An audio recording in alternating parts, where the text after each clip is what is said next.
మంత్రి గారు, నేను కూడా ఈ కేటగిరీకి సంబంధించినటువంటి వ్యక్తిగా కొన్ని విషయాలు చెప్పాలనుకుంటా ఉన్నాను.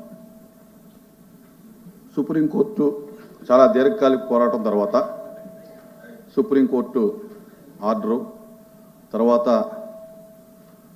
ఏకసభ్య కమిషను వేయటం జరిగింది. దానికి అనుగుణంగా ఈ బిల్లుని తయారు చేయటం మేమందరం కూడా స్వాగతిస్తా ఉన్నాం.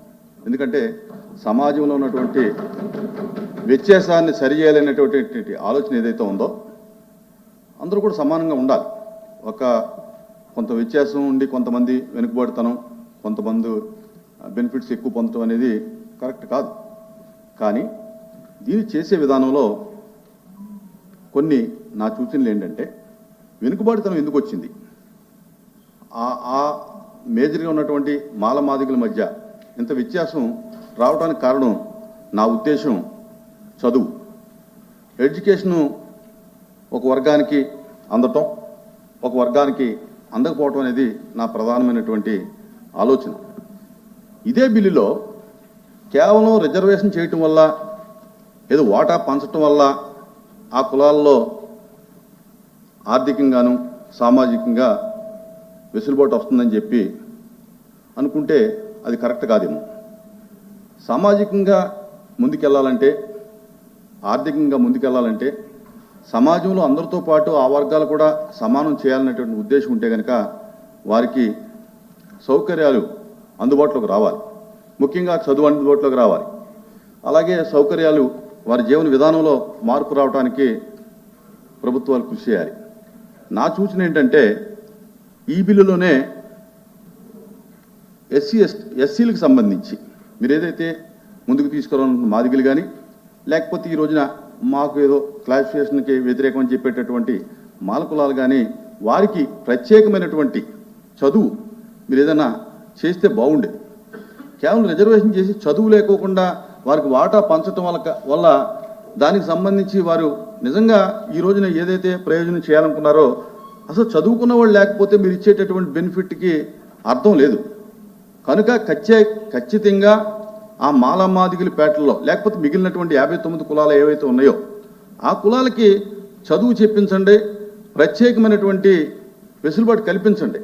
గతంలో కూడా ఈ దేశంలో ఉన్నటువంటి ఈ యొక్క ఎస్సీ ఎస్టీలకు సంబంధించినటువంటి విధానంలో శ్రీమతి ఇందిరాగాంధీ మాజీ ప్రధాని గారు ప్రత్యేకమైనటువంటి చట్టాలు తీసుకొచ్చి ఈ రోజున సమాజంలో ఈ మాత్రమైనా ముందుకు వెళ్ళగలిగారంటే కనుక ఆనాడు ఇందిరాగాంధీ గారు చేసినటువంటి చట్టాలు, ప్రత్యేకమైనటువంటి చట్టాలు తీసుకొచ్చి వారికి చదువులో కానీ, లేకపోతే బ్యాంకు రుణాల్లో కానీ, లేకపోతే ఎమ్యూనిటీస్లో కానీ, లేదా ప్రత్యేకంగా ఇల్లు కానీ, వ్యవసాయ భూములు పంచడంలో కానీ అందరికంటే కూడా మరి ప్రత్యేకంగా కొన్ని చట్టాలు చేసి ఇందిరాగాంధీ గారు ముందుకు తీసుకురావడం జరిగింది. ఈ రోజున మేమందరం కూడా సమాజంలో సమానంగా ఎంతో కొంత రాగలిగామంటే కనుక ఆ చట్టాలు ఉపయోగపడి, ఆ యొక్క ప్రభుత్వ కార్యక్రమాలు ఉపయోగపడి, అలాగే ఈ రోజున ఈ చట్టం చేయటానికి ఎవరికి అభ్యంతరం లేదు, ఖచ్చితంగా చెయ్యాలి.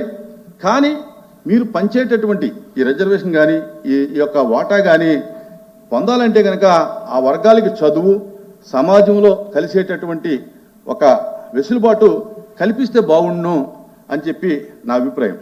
అలాగే ఇక్కడ కేటగిరీ 1, 2, 3 కింద పెట్టారు.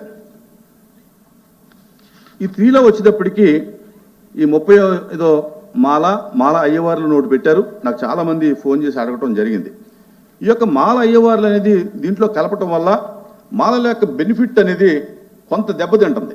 ఇక్కడ కేటగిరీ 2లో వచ్చేటప్పటికి మాదిగ అనేది సింగిల్గా ఉంది. వారికి వచ్చేటటువంటి 6.5 వాటా వారు పొందుతారు. ఇక్కడికి వచ్చేటప్పటికి 7.5 ఏదైతే 29 కులాలు పంచుకోవాలో దానిలో మాలలకి ఇక్కడ కాంపిటీషన్ పెట్టడం జరిగింది. దానివల్ల ఫ్యూచర్లో ఇవాళ మీరు చెప్పొచ్చు వాళ్ళు ఎంతోమంది ఉండరు, మాల అయ్యవార్లు తక్కువ జనాభా ఉన్నారని చెప్పొచ్చు. జనాభా పెరగాలని చెప్పి మన ముఖ్యమంత్రి గారే చెప్తా ఉన్నారు. దానికి అనుగుణంగా జనాభా పెరిగితే గనక రేపొద్దున ఖచ్చితంగా ఇది కాంపిటీషన్ అవుతుంది, పూర్తిగా మాలలకు అన్యాయం జరిగేటటువంటి అవకాశం ఉంది. కనుక అదేదైనా అవకాశం ఉంటే కనుక దాన్ని సపరేట్ చేసి మాలను ప్రత్యేకంగా మాదిగలు ఏ రకంగా అయితే పెట్టడం జరిగిందో అదే రకంగా ఈ బిల్లులో మాలను కూడా ప్రత్యేకంగా పెడితే బాగుంటుందని చెప్పి తెలియజేసుకుంటా ఉన్నాం. అలాగే వారికి సంబంధించినటువంటి చదువు విషయంలో కూడా ఈ ప్రభుత్వం ఈ యొక్క చట్టంలో కానీ దీనికి సంబంధించి మరి మీరు ఎప్పుడు చేయదలుచుకున్నారు, మీ ప్రభుత్వం ఆలోచించి వారికి ఏ విధమైనటువంటి వెసులుబాటు కల్పిస్తూ ఉన్నారో, చదువు కల్పిస్తూ ఉన్నారో, మీరు ఇచ్చినటువంటి ఈ రిజర్వేషన్ కేటగిరీస్ని ఏ రకంగా వాళ్ళ పొందటానికి అవకాశం ఉందో ఆ రకంగా కూడా ప్రయత్నం చేయాలని చెప్పి తెలియజేసుకుంటూ ఈ యొక్క బిల్లుని మరి సభ ఆమోదించవలసిందిగా కోరుతాం.